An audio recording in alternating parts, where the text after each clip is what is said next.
Hello everyone, welcome to my channel vlog with anchor Roma Upadhyay. Guys, आज इस shoot पर आने से पहले ना मैं अपने पापा से कुछ चीज़ें डिस्कस कर रही थी कि लाइक नया हम लोग क्या कर सकते हैं, मैं ब्लॉग में क्या कुछ बेहतर कर सकती हूँ। और उनसे बात करने के बाद है ना मुझे ये समझ में आया कि यार हमारी लाइफ में है ना कुछ डाउट्स होते हैं और उन डाउट्स को क्लियर करने के लिए है ना एक सलाहकार की ज़रूरत होती है। और जैसे ये डाउट्स मुझे बहुत टाइम से परेशान कर रहे थे, मगर मेरे पापा से बात करने के बाद मेरे ये सारे डाउट्स क्लियर हो चुके, क्योंकि मेरे पापा मेरे लिए सलाहकार बन गए, एक ऐसे काउंसलर बन गए जिन्होंने मेरे सारे डाउट्स को क्लियर कर दिया। वेल, आपकी लाइफ में भी कुछ ऐसे काउंसलर्स होंगे या ऐसे सलाहकार होंगे जो आपके डाउट्स को कभी ना कभी क्लियर करते होंगे। लाइक या तो वो आपके फैमिली मेम्बर्स होंगे या आपके फ्रेंड्स होंगे या फिर आपके मम्मा पापा भाई बहन या कोई भी हो सकता है। इवन वो भी जब हम रास्ते पर जा रहे होते हैं और कोई रास्ता हमें नहीं मिलता हो तो अनदेखा अनजाना इंसान भी हमें रास्ता दिखा देता है, तो वो भी तो हमारे लिए एक सलाहकार हो जाता है ना, क्योंकि उसने हमें रास्ता दिखाया होता है। और अगर सलाहकार को लेकर मैं आपको एक एग्जांपल देने की कोशिश करूं तो अभी फिलहाल मेरी नज़रों के सामने सिर्फ एक ही एग्जांपल आ रहा है और वो है महाभारत का वो दृश्य जिसमें अर्जुन सर्वश्रेष्ठ धनुर्धार तो थे ही और उनके पास इतनी बलशाली सेना होने के बाद भी भगवान श्री कृष्ण को सारथी के रूप में रथ पर सवार लिए रणभूमि में उतरे थे। तो देखा आपने कितना बड़ा एग्जाम्पल हमारे सामने है कि अर्जुन को भी महाभारत के युद्ध में सलाहकार के रूप में भगवान श्री कृष्ण ने सलाह दी थी और उन्हें उस युद्ध में उतरने के लिए पूरी तरह से सपोर्ट किया था। और आज मैं इस एपिसोड में बात कर रही हूँ हमारी लाइफ के उस पड़ाव की जहाँ पर हमें निर्णय लेने में बड़ी प्रॉब्लम्स होती है कि हम हमेशा कंफ्यूज होते हैं कि हमारा डिसीजन हमारी लाइफ के लिए बेहतर होगा या नहीं होगा। मतलब कि मैं बात कर रही हूँ हमारी एजुकेशन की, हमारी करियर की, कि ये किस फील्ड में हम लोग हमारी एजुकेशन को कंप्लीट करें, किस फील्ड में हमें अपना करियर चुनना चाहिए और क्या हमारा ये डिसीजन बिल्कुल सही है या नहीं है, कि ये रिजल्ट हमें आगे जाकर क्या देने वाला है। बस उसी निर्णय के बाद हमें सबसे ज़्यादा ज़रूरत पड़ती है उस सलाहकार की जो हमारी कैपेबिलिटीज़, हमारी हॉबीज़, हमारे इंटरेस्ट को समझे और हमें ये मार्गदर्शन दे कि हमें किस फील्ड की ओर जाना चाहिए और कौन सी फील्ड एक्चुअली हमारे लिए बहुत ज़्यादा ज़रूरी है और वो हमें बहुत आगे तक लेकर जाने वाली है। सारे डाउट्स को क्लियर करने के लिए आज मैं आपकी मुलाकात करवाने जा रही हूँ education counsellor doctor Nilesh Panchal से, जो कि इंदौर एजुकेशन में एक बहुत ही बड़ा नाम है। और अगर काउंसलिंग फील्ड में देखा जाए तो उनसे बेस्ट काउंसलर हमें इंदौर में कहीं और नहीं मिलने वाला है। और अगर आपको मैं डॉक्टर नीलेश पांचाल जी के बारे में बताऊं तो उन्होंने 2006 से होम ट्यूशन पढ़ाने के साथ अपने करियर की शुरुआत की थी। 2008 से 2013 तक कोचिंग इंस्टीट्यूट के माध्यम से बच्चों को एजुकेशन दी और फिर बच्चों के करियर को लेकर उनकी मनोदशा को समझा और उन सब चीज़ों को समझते हुए अपने अनुभव के साथ 2013 में करियर काउंसलिंग स्टार्ट की और 2015 में book my admission international consultancy के साथ खुद को अब्रॉड एजुकेशन ओएसिस कंसल्टेंट के रूप में स्थापित किया। और उनके इस कारवां ने एक और करवट बदली और 2019 में उन्होंने समृद्धि इंटरनेशनल प्राइवेट लिमिटेड नाम से एक कंपनी शुरू की और इंदौर की सबसे बड़े एक्सपीरियंस एजुकेशन कंसल्टेंट के रूप में खुद को स्थापित किया। और तो और गाइस, डॉक्टर नीलेश पांचाल जी ने अकेले ही इस कारवां को खड़ा नहीं किया, बल्कि उनकी वाइफ मिसेस सोनिया पांचाल ने भी उन्हें पूरी तरह से सपोर्ट किया और आज दोनों ने मिलकर ये मुकाम हासिल किया है।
सो फाइनली एवरीवन, अभी मेरे साथ है डॉक्टर नीलेश पांचाल एंड उनकी wife Mrs Sonia Panchal. So sir and ma'am, आपका बहुत बहुत वेलकम है वी व्लॉग के इस एपिसोड में। अभी बहुत सारी बातें हम लोग यहाँ पर करेंगे जिसमें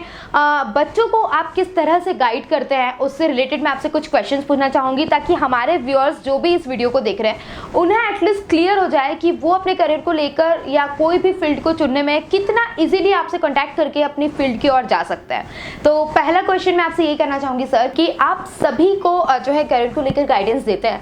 तो आपसे ये जानना चाहूँगी कि आपने अपने करियर की शुरुआत कैसे की और इस मुकाम तक आप पहुँचे और आप कितना ज़्यादा मतलब कॉन्फिडेंट थे कि मुझे इसी फील्ड में जाना है और इस करियर की ओर ही बढ़ना है। देखिए, मैं यूँ तो अपने करियर में हज़ारों बच्चों की काउंसलिंग कर चुका हूँ, हज़ारों बच्चों के करियर बना चुका हूँ, लेकिन जब मैं अपने स्कूल लाइफ में था उस दौरान मुझे कोई बताने वाला नहीं था कि हमको करना क्या है। जो पेरेंटल जो सपोर्ट्स थे वो उतने ज़्यादा एक्टिव नहीं थी कि वो करियर के बारे में बहुत अच्छे से कुछ बता सके। तो बस दोस्तों, रिलेटिव्स या जो नियर बाई इसके हमारे जो एजुकेटेड लोग थे वही बताते रहते थे कि आप ये करो, इससे ज़्यादा बेटर होता है। और उस समय एजुकेशन इतना ज़्यादा एक्सपोज नहीं था, तो जो थोड़ी बहुत फील्ड्स थी, डॉक्टरी फील्ड्स थी, इंजीनियरिंग फील्ड थी, तो ज़्यादा झुकाव था कि आप या तो डॉक्टर बन जाएं या इंजीनियर बन जाएं। फिर धीरे धीरे जब अपने करियर की शुरुआत करी तो धीरे धीरे जब हम बाहर निकले, अपने गांव से बाहर निकले, शहरों की तरफ आए, तो वहाँ पे हमने देखा कि वहाँ पे करियर के बहुत सारे ऑप्शन थे और उन ऑप्शंस को चूज़ करना ही सबसे बड़ी जो एक टास्क था, सबसे इम्पोर्टेंट टास्क था कि उसमें से कौन सा करियर को चूज़ करना है। लेकिन धीरे धीरे जब ठोकरें खाई, बहुत चीज़ें समझी, एक एक चीज़ समझ में आई कि आप अगर इस फील्ड में जो अपने अंदर की गुणवत्ता होती है, जो अपने अंदर की क्वालिटी, आर्ट एंड स्किल्स होती है, तो पढ़ाई के साथ साथ अगर वो उसके साथ ऐड ऑन होती है तो हमारा करियर बहुत बेहतर बन जाता है। और इसी को लेकर मैं अपनी स्किल थी उसको लेकर, साथ में अपनी एजुकेशन को लेकर, दोनों को कंबाइन किया और कंबाइन के साथ साथ मैं आगे बढ़ा। तब जाके मैं एक स्टेज पर पहुंच पाया कि एक करियर काउंसलर बना। मैम भी आपके साथ 100% वर्किंग में जो है इन्वॉल्व है, बट किस तरह से आपने अपने वर्क को डिस्ट्रीब्यूट कर रखा है? और साथ ही ये भी जानना चाहूँगी कि बहुत सारे बच्चों को अपना सब्जेक्ट चूज़ करने में बड़ा डिफ़िकल्टी होती है, कंफ्यूज होते हैं कि किस सब्जेक्ट को उन्हें चूज़ करना चाहिए, तो आप वो सारी प्रॉब्लम्स को कैसे सॉल्व करते हैं? यहाँ क्या होता है सर, काफ़ी सारे डिपार्टमेंट को हैंडल करते हैं। मैं यहाँ पर PRM डिपार्टमेंट संभालती हूँ, सोशल मीडिया है, पब्लिक रिलेशन मैनेजमेंट है, ये काफ़ी कुछ मैं देखती हूँ। जहाँ तक बच्चों का सवाल है तो बच्चों के लिए हम साइकोमेट्रिक टेस्ट लेते हैं, उसके बिहाफ पे बच्चों में क्या क्या क्वालिटी है, क्या क्या बच्चों के अकॉर्डिंग चीज़ें हैं, उसको देखकर हम लोग बच्चों को गाइडेंस देते हैं। अगर हम बात करते हैं कि आफ्टर 10th हम सब्जेक्ट चूज़ करते हैं, तो जो इंडियन एजुकेशन सिस्टम है उसमें हम 4 सब्जेक्ट्स चूज़ कर सकते हैं। आइदर कॉमर्स, जो कि कॉमर्स बैकग्राउंड की अकाउंट्स और इन फील्ड से रिलेटेड होता है। दूसरा होता है आपका बायोलॉजिकल साइंस, जो कि मेडिसिन और आपको डॉक्टरी फील्ड में लेके जाता है। मैथमेटिक्स जो आपको इंजीनियरिंग और अदर प्रोफेशनल कोर्सेज में लेके जाता है। और आर्ट्स एंड ह्यूमैनिटी, जो कि आपको IAS अफसर व IAS एग्ज़ाम्स या जो नेशनल गवर्नमेंट की एग्ज़ाम्स होती हैं, UPSC वगैरह, उनमें आपको वो बड़ा हेल्प करता है। तो अगर मैं 12th के बाद ग्रेजुएशन की बात करूं या फिर ग्रेजुएशन के बाद PG कोर्सेज की बात करूं, तो बच्चे हमेशा कंफ्यूज होते हैं कि उन्हें एक्चुअली में किस तरह से आगे की पढ़ाई को कंप्लीट करना है, कौन सी यूनिवर्सिटीज़ में उन्हें एडमिशन्स लेना है, और बच्चों को इन सब चीज़ों की प्रोसेस नहीं पता होती है। देखिए, जो एजुकेशन का एक स्ट्रीम्स है वो एक ओशन की तरह है, और उस ओशंस को में से आपको कुछ पॉइंट्स सिलेक्ट करना है या आपके करियर के लिए बेस्ट ऑप्शन सिलेक्ट करना है। तो जो हमारा एक्सपीरियंस होते हैं और हमारे जो करियर एप्टीट्यूड टेस्ट होते हैं, हम बच्चों के पहले वो टेस्ट लेते हैं। टेस्ट लेने के बाद में उस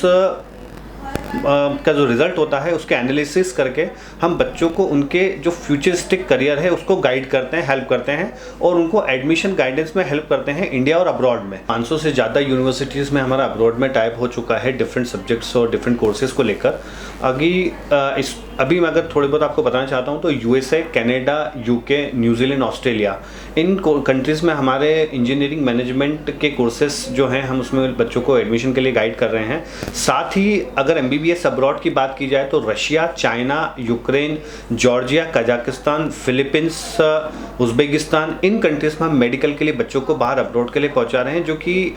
इंडिया से अगर प्राइवेट कॉलेज के कंपेयर करें तो बहुत ही कम फीस में, कम पैकेज में उनको मेडिकल की उच्च शिक्षा मिल रही है। तो ये हमारा जो कंट्रीज़ के डिफरेंट यूनिवर्सिटीज़ हैं, इनमें हर कंट्रीज़ में जो गवर्नमेंट यूनिवर्सिटीज़ हैं, टॉप की गवर्नमेंट यूनिवर्सिटीज़ हैं, उन कंट्रीज़ में हम बच्चों को एडमिशन गाइडेंस और एडमिशन्स करवा रहे हैं।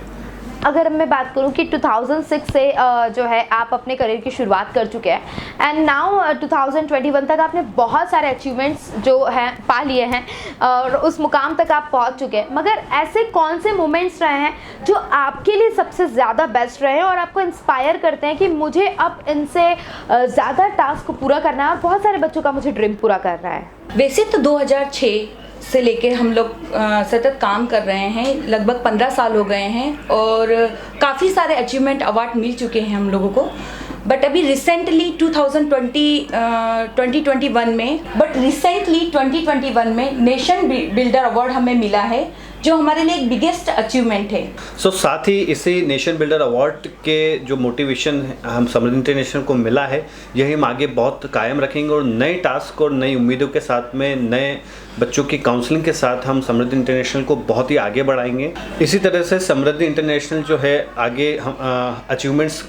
गेन करती जा रही है और अपने टास्क पूरे करती जा रही है और आगे फ्यूचर्स में हम कई बच्चों के जो ड्रीम्स हैं उनके करियर को लेकर वो पूरा करने में हम समृद्धि इंटरनेशनल जो है पूरी तरीके से मदद करेगा। बहुत सारे बच्चे हैं जो YouTube को देखकर अपना जो है एजुकेशन को लेकर गाइडेंस लेते हैं, बट बहुत सारा कन्फ्यूज़न उसमें क्रिएट हो जाता है क्योंकि अलग अलग वीडियोस होते हैं, अलग अलग गाइडेंस होता है। तो आप ऐसा इजी वे में क्या कंसल्ट करना चाहेंगे कि बच्चे सिर्फ समृद्धि इंटरनेशनल प्राइवेट लिमिटेड की तरफ अगर आना चाहते हैं तो क्या बेस्ट वे है कि वो इजीली अपने आप को कंसल्ट कर सकते हैं? देखिए, हम कहते हैं कि Google is the father of all information, लेकिन इन्फॉर्मेशन क्या लेना है ये बहुत महत्वपूर्ण हो जाता है। समृद्धि इंटरनेशनल प्राइवेट लिमिटेड जो हमारी वेबसाइट्स हैं, जो हमारे मोबाइल ऐप्स हैं, इस मोबाइल ऐप और हमारी वेबसाइट पे बच्चों को क्लियर कट, बिल्कुल फिल्टर्ड इन्फॉर्मेशन मिलती है, जिसके थ्रू वो अपने जो आगे के करियर के डिसीजंस हैं वो ईजीली ले सकते हैं। सर, बहुत से ऐसे बच्चे होते हैं जिन्हें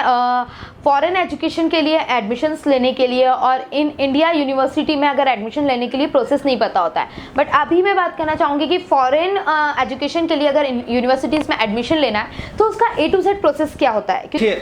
जो बच्चे हैं अगर वो फॉरेन जाना चाहते हैं या इंडिया में एडमिशन लेना चाहते हैं तो 12th के बाद वो कॉलेज जो ग्रेजुएशन कोर्स होता है उसमें वो एडमिशन ले सकते हैं और